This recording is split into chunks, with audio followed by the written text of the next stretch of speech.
વધુ એક ધારાસભ્યએ તંત્ર સામે પસ્તાળ પાડી છે, ત્યારે સુરત પૂર્વ વિધાનસભાના ધારાસભ્યએ પ્રાથમિક સુવિધાઓના અભાવે કોટ વિસ્તારમાંથી હિજરત વધી હોવાનો ઉલ્લેખ કર્યો હતો. સુરતમાં વધુ એક ધારાસભ્યએ પત્ર લખ્યો છે. સુરત પૂર્વ વિધાનસભાના ધારાસભ્ય અરવિંદ રાણીએ સુરત મેયર દક્ષેશ માવાણીને ઉદ્દેશીને પત્ર લખ્યો હતો. પત્રમાં સુરતના સેન્ટ્રલ ઝોનના તમામ રસ્તાઓને સીસી રોડ બનાવવા ફરી કરી રજૂઆત કરાઈ હતી. સેન્ટ્રલ ઝોનમાં 9 મીટર કે તેથી નાની પહોળાઈવાળા ગલીઓ રસ્તાઓને સીસી રોડ બનાવવાનો નિર્ણય કરવા વર્ષ 2025-26ના બજેટમાં 25 કરોડની જોગવાઈ કરવાની માંગ કરી હતી. ડામરના રસ્તાઓથી દર 2-3 વર્ષે રીકાર્પેટ કરવામાં લાખો રૂપિયાનો વ્યય. દર વરસાદમાં રસ્તાઓ તૂટી જાય છે, ખાડા પડી જાય છે, વારંવાર રિપેર કરવા પડે અને રસ્તાની ઊંચાઈ વધવા માંડે છે. જાહેર નાણાંનો વ્યય થતો હોવાથી સીસી રોડ બનાવી કાયમી નિકાલ કરવાની માંગ કરી હતી. અને સેન્ટ્રલ ઝોન ગીચ વસ્તી ધરાવતો વિસ્તાર હોઈ છતાં પણ આર્થિક પાયાની સુવિધાથી વંચિત છે.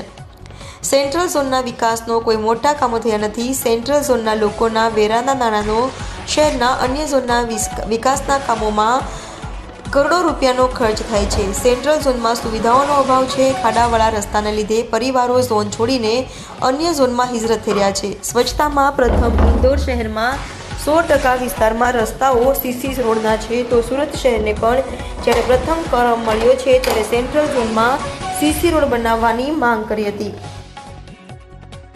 સુરત મહાનગરપાલિકાના મેયરશ્રીને મેં પત્ર લખ્યો છે અને એ પત્રમાં સુરત શહેરના સેન્ટ્રલ ઝોન વિસ્તારમાં કે જે તળ સુરત આવે છે, મૂળ સુરત આવે છે, અને મૂળ સુરતના લોકોની જે પ્રશ્નો છે, જે પ્રોબ્લેમો છે, એ પ્રોબ્લેમો દૂર કરવા માટે મુખ્ય તો છેલ્લા 10 વર્ષથી સુરત શહેરના સેન્ટ્રલ ઝોનમાં ડ્રેનેજની લાઈનો નાખવાનું કામ ચાલે છે, પાણીની લાઈનો નાખવાનું કામ ચાલે છે.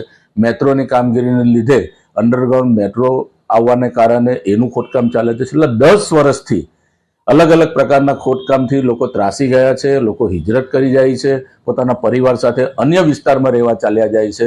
તો આ પરિણામ, આ જે પ્રશ્ન છે એ પ્રશ્નનો નિકાલ આવે એટલા માટે સ્થાનિક લોકોની જે રજૂઆત છે કે સુરત શહેરના સેન્ટ્રલ ઝોનના રસ્તાઓ સીસી રોડમાં કન્વર્ટ કરવામાં આવે. હવે જ્યારે પાયાની તમામ સુવિધાઓ પૂર્ણ થાય છે ત્યારે આવી જે રજૂઆત છે, ચૂંટાયેલા પ્રતિનિધિઓ અને સ્થાનિક લોકોની જે રજૂઆતો છે એ અમારા ભારતીય જનતા પાર્ટીના પ્રદેશ અધ્યક્ષ આદરણીય શ્રી CR પાટીલ સમક્ષ કરવામાં આવી કે તેઓ હાલમાં કેન્દ્ર સરકારના જળશક્તિ મંત્રી છે. એમને પણ સેન્ટ્રલ ઝોનના લોકોની રજૂઆતને ધ્યાનમાં લઈને આ રસ્તાઓને સીસી રોડમાં કન્વર્ટ કરવા જોઈએ એ માટે એમને તે વખતના અમારા સ્થાયી સમિતિના અધ્યક્ષ આદરણીય શ્રી પરેશભાઈ પટેલને પણ સૂચના કરી હતી અને એમના દ્વારા શહેરના 9 મીટર કે તેથી ઓછી પહોળાઈના તમામ રસ્તાઓને સીસી રોડમાં કન્વર્ટ કરવાનો નીતિ વિષયક નિર્ણય લીધો હતો.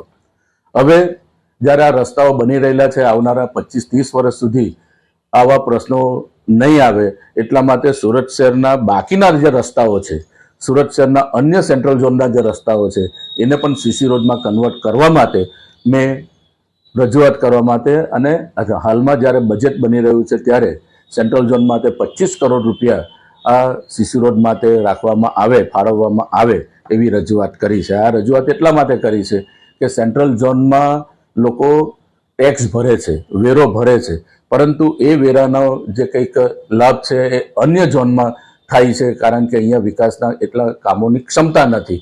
તો આ સંજોગોની અંદર વર્ષોથી જે ટેક્સના નાણાં છે એ ટેક્સના નાણાંનો સદુપયોગ થાય અને સેન્ટ્રલ ઝોનમાં આ નાણાંનો વપરાશ થાય અને તમામ રસ્તાઓ સીસી રોડમાં કન્વર્ટ થાય એવી મારી રજૂઆત છે.